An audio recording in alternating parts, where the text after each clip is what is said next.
എനിക്കറിയില്ല അതിനെപ്പറ്റി. എനിക്കൊക്കെ ശുപാർശ തരേണ്ട കാര്യമില്ലല്ലോ, ഞാനല്ലല്ലോ കേസെടുക്കുന്നത്. എനിക്കതിൽ അങ്ങനെ ഒരു ശുപാർശ നൽകേണ്ട കാര്യം വരുന്നില്ല.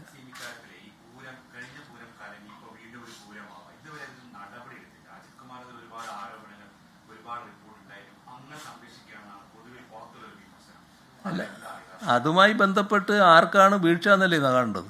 ആ വീഴ്ച കണ്ടാലല്ലേ നടപടി എടുക്കാൻ പറ്റൂ. അങ്ങനെ ഏതെങ്കിലും ഒരു റിപ്പോർട്ട് ഇതേവരെ വന്നിട്ടില്ല, അതല്ലേ വസ്തുത.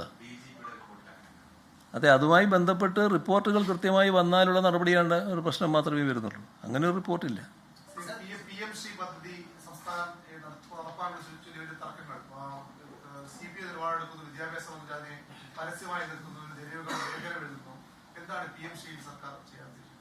PM ശ്രീ എന്ന് പറയുന്നത് സാധാരണഗതിയിൽ നമ്മുടെ സംസ്ഥാനത്ത് നടപ്പാക്കേണ്ട ഒരു പദ്ധതിയായി വേണ്ടൊരു പദ്ധതിയാണ്. പക്ഷേ ഒരു വ്യവസ്ഥ നമുക്ക് അംഗീകരിക്കാൻ വിഷമമുണ്ട്, അതാണ് പ്രശ്നം.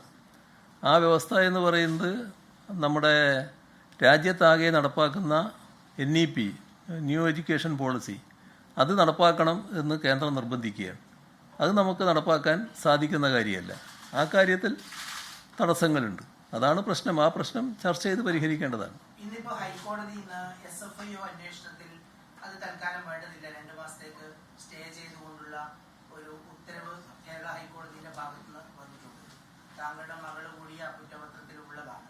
ആ തലത്തിൽ താങ്കൾക്ക് ആശ്വാസമുള്ള ഒരു വിധിയാണോ?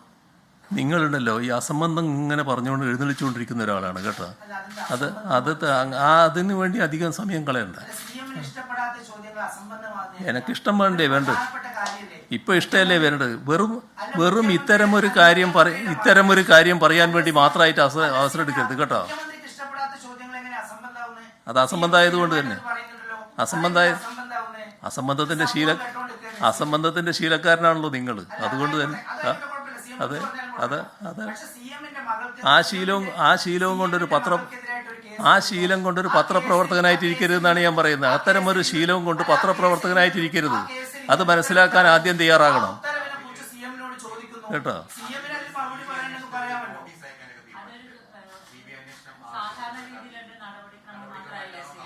ഏത്